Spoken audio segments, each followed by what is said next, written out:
Nats Chat is brought to you by Walters. Catch UFC 277 at Walters this Saturday night as Juliana Pena takes on Amanda Nunes in Dallas. The fight card begins at 9. Register at waltersdc.com to receive one free spicy margarita.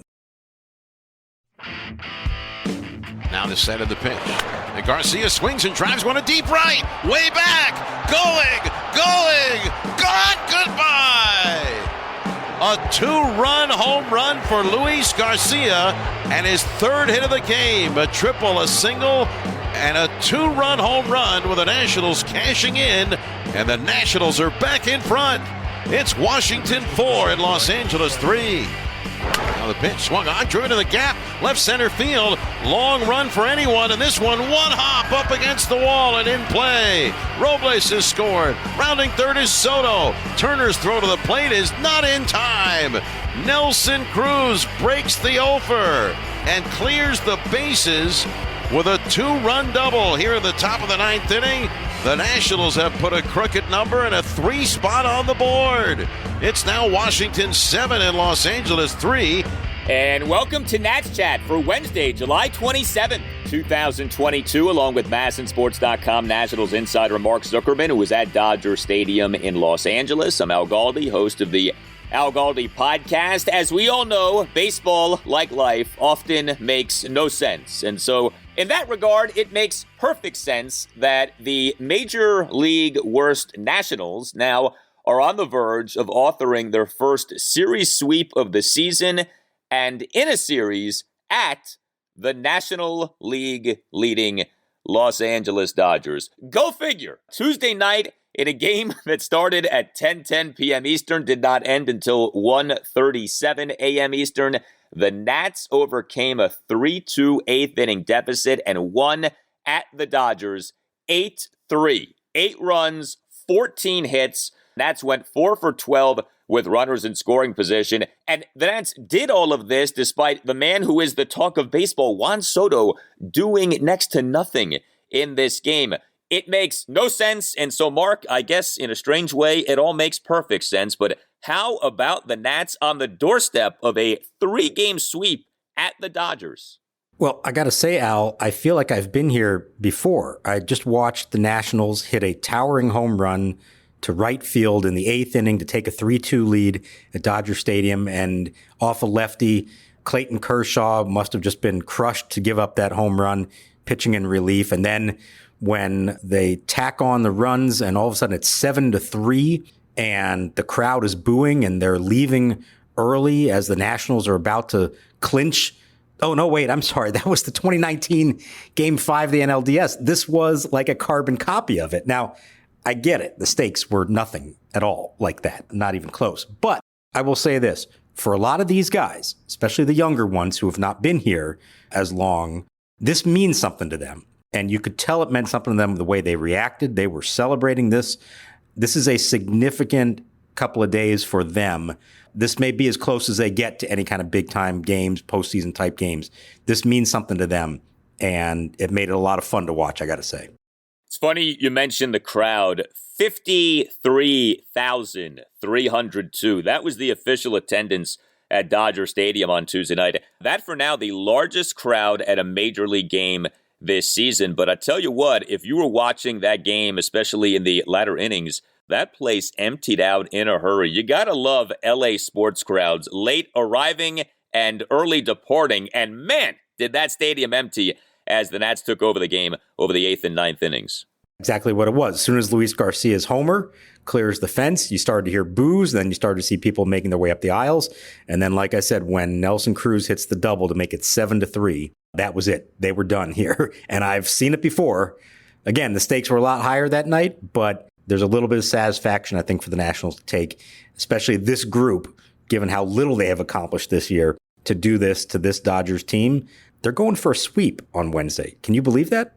I can't. And the fact that Patrick Corbin could be the man to pitch the Nats to a sweep at the Dodgers is just like the icing on the cake. In addition to some of the heroes for the Nats in this game, multiple Nats who have been struggling lately ended up being heroes in this game.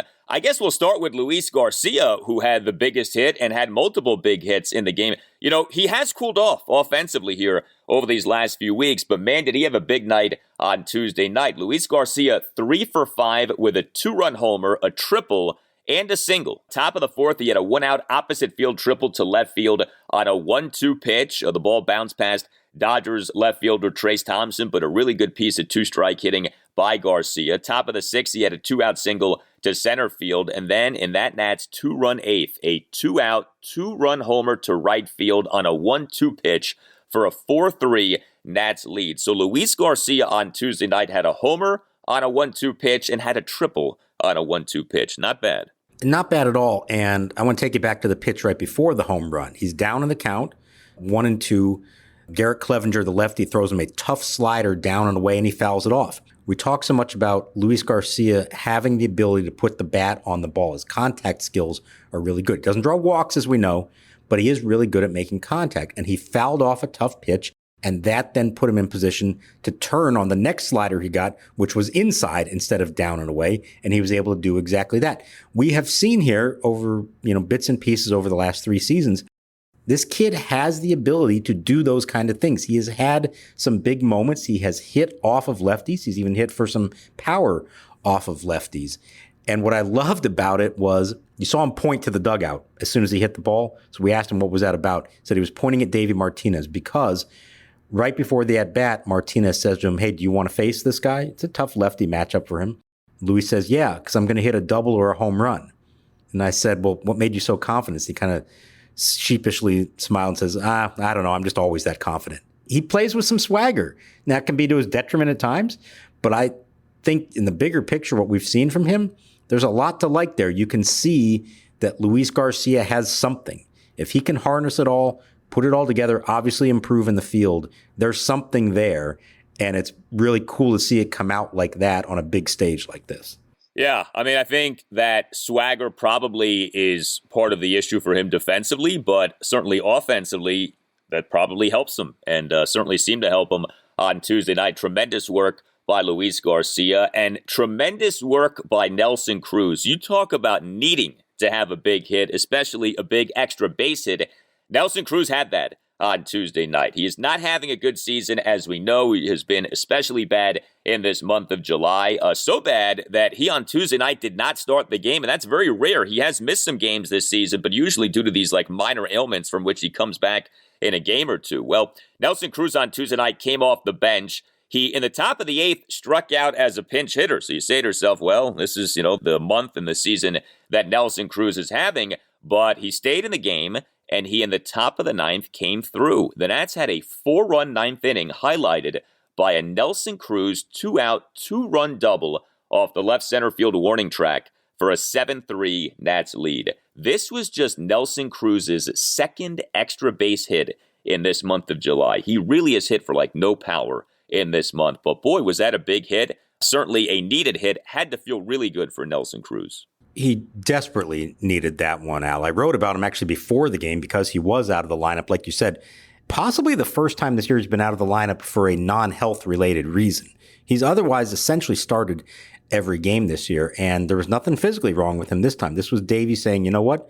You're 0 for 14 coming out of the All-Star break. You're 42 years old. There's a quick turnaround to a day game on Wednesday with a left-hander pitching, so I'm going to give you the day off, but he was working pregame on his swing. And Davey said if the right situation comes up, maybe we'll pinch hit him. And he got the opportunity to do that and then come up to bat again a second time. And yeah, he desperately needed something like that. If nothing else, the Nationals desperately needed that because they sure hoped that some scouts were watching, stayed up late to watch that at bat to remind themselves that, okay, Nelson Cruz still does have the ability to drive a ball to the gap. Maybe we do want to put in an offer hit for him before August 2nd, because prior to that point, you're starting to think to yourself, there may not be a trade market for Nelson Cruz. And with all due respect to the guy, he's been, a good soldier through all this. But if the Nats can't trade him on August 2nd, that's a big loss of a signing for them to spend $15 million on a guy who we know the purpose of signing him was to flip him at the trade deadline. If they don't get something for him, that's a big L for Mike Rizzo and company. Yeah, I mean, that's an absolute debacle. You have to be a special kind of bad to devalue yourself to the point where you're not even a trade option, given Nelson Cruz's resume and, the nature of trades come late summers in baseball. And that's even a discussion says a lot. But good for Nelson Cruz for doing that on Tuesday night. Felt good to see him do as he did. Are you a law firm partner looking for a better situation for your practice and a blockbuster contract worthy of Juan Soto? If so, you should call Mason Kalfas of Zenith Legal in Washington, D.C. He works with law firms and lawyers on finding the perfect match. No platoons, just superstars. Some lawyers switch firms because of conflicts. Some lawyers switch firms for a better platform for their practice. And some lawyers switch firms for more money. You need the Scott Boras of legal headhunters working for you, and that's Mason. Mason will work with you to find a better fit for your practice and ultimately the best deal for you and your entire team. Call him today at 202-486-3535 or check out his website, zenithlegal.com. This is an unprecedented time in the legal market, and many top firms are looking to expand. Call Mason today. Zenith Legal also works with associates and distinguishes itself on personal service. Zenith Legal doesn't just spam resumes out to law firms. Zenith Legal talks to the right people and gets your resume in front of the decision makers who matter. Whether you are a Rainmaker partner or a mid-level associate, give Mason Kalfas at Zenith Legal a call today to accelerate your career. Call today, 202-486-3535. Need some relief from all the Juan Soto trade talk? Join your fellow DC baseball fans this Thursday, July 28th at Kelly's Irish Times for Stand Up Strikeout, a comedy show that's all about baseball. This free show will feature baseball-themed stand-up, a first pitch from a Nats superfan, and a lineup of comedians crazier than the '86 Mets. Let loose and laugh at this comedy show designed specifically for baseball fans like you. Reserve your free seat right now at standupstrikeout.eventbrite.com. That's standupstrikeout.eventbrite.com. And now the pitch. Swinging a ground ball, base hit through the hole to left field. So Victor Robles sends Thomas to second. Will stop there as Trace Thompson gets it in toward third. So a 3-hit game for Victor Robles out of the leadoff spot. The Nats' new leadoff batter, their new igniter, Victor Robles, on Tuesday night was a factor. 3 for 5 with 3 singles and a stolen base, as he was, in fact, the Nats' #1 batter for a second consecutive game. Now, he also got thrown out at home because, you see, with Victor Robles, it's never as simple as, well, he did X, Y, and Z. It's always got to be, he did X, Y, and Z, but there also was this with him in the game. It's just the nature of Victor, I guess. But Robles did get on base a bunch in this game. 2-run first, he had a leadoff single to left field. Top of the 5th, he had a leadoff opposite field single on what was pretty weak contact to the right side of the infield to beat the shift. Also had a stolen base. And Robles in the Nats' 4-run 9th had a single to left field. Now, him getting thrown out at home came in that top of the 5th inning. He got thrown out at home on a Josh Bell 2-out single to right field for the 3rd out in an attempt to score from second base. Here comes Betts on a hop, has it. Robles going to try and score. Throw to the plate, the tag by Smith, and he is out at the plate to retire the side. I don't know if Davey addressed that during his post-game session with you guys or not, but Robles has been better lately. I mean, there's still a lot of weak contact, and you still see these things that just make you want to scream with him, like him getting thrown out like that. But 3 hits are 3 hits, and Robles certainly was a factor on Tuesday night. Yeah, he was. You can see that when he does what he did and what he's done the last couple nights, like, he can make a difference in the leadoff spot. He does bring a certain energy that others don't. Now, can he do that consistently? I don't know. We'll see. The stolen base that came right before the getting thrown off the plate, I thought was great. It was a delayed steal, actually, by him. A pretty savvy move on his part to do that. So, I mean, he scores 2 runs. He ignited 2 different rallies in the game, the 1st and the 9th. The 5th inning, he led off an inning. So that's 3 times that he led off an inning, and he singled in each of them. That's good. Now, as far as being thrown out the plate, I get that there's maybe some question of, did he not get the best secondary lead and jump on the pitch? But just watching it live, I think I and everybody else at Dodger Stadium knew Mookie Betts was going to throw him out because it's Mookie Betts. I don't think it mattered who was rounding third on that play. Now, it was close, and I think that's a credit actually to Robles' speed. Anybody else, and it's probably not even a bang-bang play, and instead it was. Davey said he was good with the send. He felt with 2 outs, your best base runner out there, you take the chance, you put the onus on Betts to make the throw. And, yes, he made a perfect throw. If he doesn't, it's a different story. But given the reputation there, I certainly wasn't surprised that Mookie Betts threw him out. He is maybe the best in baseball at that. And so that was a deflating moment, and especially because moments later, Josiah Gray gives up a home run on the first pitch the next inning to tie the game. And I'm thinking to myself, well, that may be the story of the game right there. Thankfully, it wasn't in the end. Yeah, Betts really is an elite player. I mean, I guess it's just frustrating from a standpoint of Victor Robles. If he's not the fastest Nats base runner, he's certainly up there. You'd like to think he can score from second on a hit like that, but Betts is a special player, no question. I mentioned Josh Bell. He had a productive game, 2 for 4 with a double, a single, an RBI sac fly, and an RBI ground out. Did commit a throwing error. Lane Thomas had a good game. He was an Nats starting left fielder and number 9 batter. He went 2 for 3 with 2 singles and a walk. Keibert Ruiz had an RBI single, 4-run ninth, a 2-out RBI single up the middle to beat the shift, give the Nats an 8-3 lead. And Yadiel Hernandez had an RBI single, 2-run first, 2-out opposite field, RBI single to left field for a 2-0 Nats lead. So a lot of Nats got in on the act, and I find it so comical that the Nats have one of their more impressive offensive games of the season. Again, 8 runs, 14 hits at the mighty Dodgers. You rally with 6 runs over the final 2 innings. And Juan Soto does next to nothing. 0 for 4 with a hit by pitch, leaves 4 men on base. It's just so funny. Like, it makes no sense, but it's what happened on Tuesday night. And those 4 at-bats were 4 weak at-bats. You're talking about 2 dribblers back to the mound, a pop-up to second base on an 0-2 pitch, and a foul out to the catcher on the first pitch of an at-bat. Those were 4 really poor quality at-bats from the guy who always gives you a quality at-bat. And the fact they still won the game and got so much production from everybody else is pretty remarkable. Although until the late rallies, I was thinking to myself, they're going to botch this game. They had at least 1 runner on base every inning. And for a long time there, they only scored in the first. There were countless opportunities. They were 2 for 10 with runners in scoring position through 5 innings. They had 10 at-bats with runners in scoring position, and they could not deliver in a lot of them. So they stuck with it.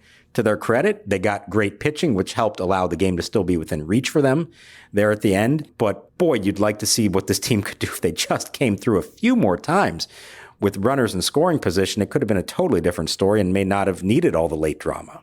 Yeah, no doubt. That they had as many base runners in this game as they did really was something, because it did feel like in every inning somebody got on, and many times multiple people got on. The final score ends up being 8-3. It could have been like 12-3, given how many guys got on base in this game. So really good job by the Nats offensively, ultimately, in this game. But as good as the offense ended up being, you could argue that the offense wasn't the number one reason for this win. The Nats bullpen on Tuesday night, excellent work for a second consecutive game in this series. So take you back to the win on Monday night, that 4-1 win. 5 Nats relievers combined for 5 scoreless innings with 6 strikeouts. This 8-3 win on Tuesday night, 4 Nats relievers combined for 4 scoreless innings. Again, really good work by the bullpen. Jordan Weems, 1 1/3 scoreless innings. Erasmo Ramirez, bottom of the 7th, faced 2 batters, got 2 outs, and those 2 batters just happened to be the Dodgers' numbers 1 and 2 batters, Mookie Betts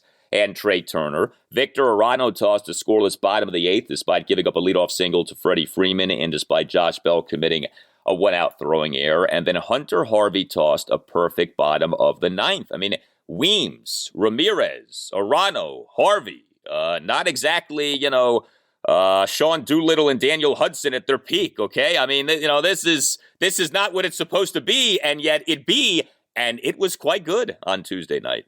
Well, and the reason that it be on this night, those guys, is because Kyle Finnegan and Carl Edwards Jr. were not available. They had pitched each of the previous 2, and each of them had thrown multiple innings in one of those 2 outings. So they really were off limits. And that's why even if it had remained a 1-run game, it was going to be Hunter Harvey for the save.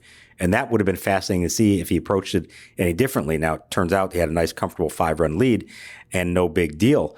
But I'll tell you what, this bullpen now, in this series, it's 9 combined scoreless innings. And go back to the Arizona series, it's now 15 consecutive scoreless innings by the Nationals bullpen, and they're getting it from everybody. You mentioned Doolittle and Hudson. Yes, those two were so great for them and helped them win a World Series, but that's all they had at the time. Right now, I know the team has all kinds of other issues, but right now, this bullpen is as deep as we've seen it in a long time. There are a bunch of options for Davey Martinez to choose from, and they're doing it without any lefties in the bullpen as well. They're calling on guys like Andres Machado and Erasmo Ramirez and Hunter Harvey to get lefties out, and they're getting it done. It's been fascinating to watch because I think it's been a very underrated part of the season, and it just makes you think, man, if they had decent starting pitching or if they just scored a few more runs, they might be a lot more competitive because their bullpen gives them all these opportunities. Yeah, it's a tricky thing because the overall numbers for Nats relievers this season aren't good, and there certainly have been blow-up outings and some real ugly outings, but there also have been a good number of really good outings.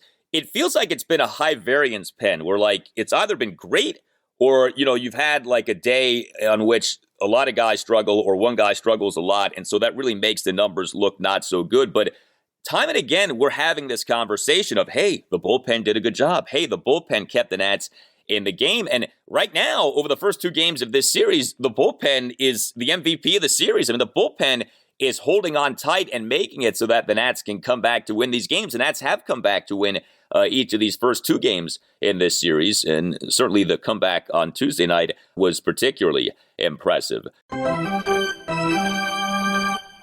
Hey guys, it's Al Galdi for Window Nation. Beat the heat with Window Nation, which right now is offering a very special deal. Save $200 off any style of window from Window Nation with every 2 windows that you buy, plus make no payments and pay no interest until 2024, plus you can receive a free entry door with the purchase of a house of windows. Save yourself thousands of dollars on your new windows and on your energy bills, all while upgrading the look and feel of your home. Here's all that you need to do. Go to windownation.com or call 866-90-NATION and tell Window Nation that Al Galdi sent you. The average Window Nation installer has over 16 years of experience with over 20,000 windows installed. Your windows matter. Lean on the experts of Window Nation and get yourself the special deal. Again, save $200 off any style of window from Window Nation with every 2 windows that you buy, plus make no payments and pay no interest until 2024 and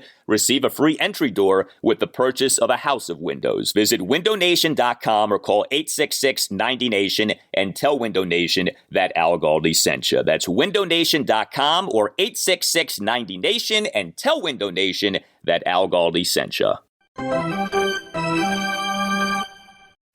Here's Cody Bellinger, first pitch swinging, drives one to deep right, down the line, toward the corner, and it is gone, a home run. On the first pitch in the bottom of the 5th inning from Josiah Gray. And this game is all even now, the Nationals 2 and the Dodgers 2. So the Nats starting pitcher on Tuesday night was the former Dodger, Josiah Gray.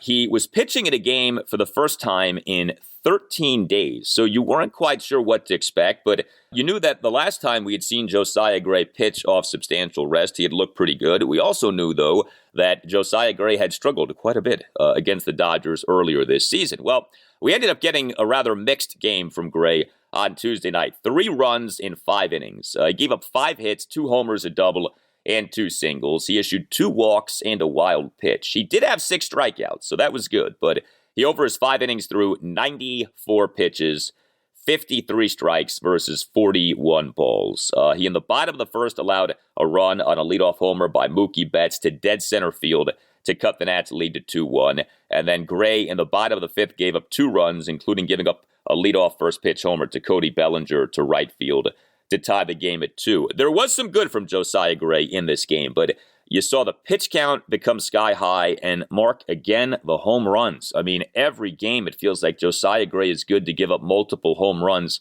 Your updated Josiah Gray career major league numbers, 167 and 2/3 innings, 42 home runs. He's got to get the home runs under control. Yeah, it's home runs and high pitch counts. That's really the two sticking points with him right now. And there's a lot of other stuff to like. The 6 strikeouts were good. He was getting them with not just the breaking balls, but with his fastball tonight, which was a good sign against some very good hitters. So he's able to do that. He's able to pitch his way out of some jams. The second inning, I mean, could have been a mess with 2 walks and a wild pitch, but he strikes out 3 to get out of it. So he does have this ability, but he's got to avoid leaving those fastballs over the plate because they are hit hard when he does. And he's got to work on getting ahead early in the count and just putting guys away because the pitch counts are becoming insane to the point that, like, he really should not have only been able to go 5 innings in this game. He should have been able to go deeper. He pitched better than that. But you get to 94 after 5 and you're saying, we're just not going to press that envelope any further than that. You mentioned the 42 total home runs he's given up in his career now. It's also 5 homers now in 8 innings against the Dodgers in 2 starts. Now, obviously a great lineup, but you got to find a way to keep the ball in the yard. Thankfully, they were both solo homers. They both led off innings, so it wasn't terribly damaging. But that's kind of what's standing in the way right now from Josiah Gray being a really good pitcher. He's been solid, but for him to take another step up, got to limit the home runs and got to try to get quicker outs to keep the pitch count down and give him a chance to go 6 or even 7 innings. Yeah, Josiah Gray this season is averaging 17.26 pitches per innings pitched. That is a lot of pitches to be averaging on a per inning basis. That prior start against the Dodgers this season, a 9-4 loss to LA at Nationals Park on May 24th. Gray in that game, 7 runs in 3 innings, gave up 3 home runs. That was a low point for Gray this year. That outing ballooned his ERA to 5.44. He's got the ERA for the season now at 4.45 over 18 starts. So, it's a mixed bag. I think we still say there's more good than bad. The strikeouts are great. He's averaging 10.39 strikeouts per 9 innings. Like you said, if you can get the pitch counts down and avoid the homers, he's not good enough to give up a lot of homers and still be good. Like, he's not at that Max Scherzer, Justin Verlander level where you can give up a bunch of homers and still have a sparkling ERA. Like, he's not there. Not yet anyway. Maybe he gets there at some point, but not there yet. But certainly this was a lot better than what Gray did against the Dodgers earlier this year, and the bullpen ended up being great, and the Nats ended up putting together this win. And I got to tell you, I mean, we all know that it doesn't mean much, right? And we all know that so much could be different for this team a week from now. I mean, we're doing this podcast for Wednesday, July 27th. Our podcast for Wednesday, August 3rd is going to be about what happened on the trade deadline and, obviously could include the Nats trading away Juan Soto. So this week could be it. We don't know. So in the meantime, why not have some fun and why not do something crazy like sweep the Dodgers in LA? It's like 2 crazy kids off to Vegas. Let's just get married. What the heck? The Nats, who knows what's going to happen a week from now? So what the heck? Let's go ahead and complete a sweep on Wednesday afternoon at the Dodgers. And again, with Patrick Corbin pitching. This has to happen. This has got to be something that goes down. You're calling it? You're saying it's going to happen? Why not, man? Why the heck not? We've had so little to sink our teeth into this season. Why not a 3-game sweep at the Dodgers with Corbin leading the way? Well, do you know the last time they swept a series? It's been a while. It has not happened this season, I know. It has not happened this year. It was in June of last season during the great Kyle Schwarber run that they were on.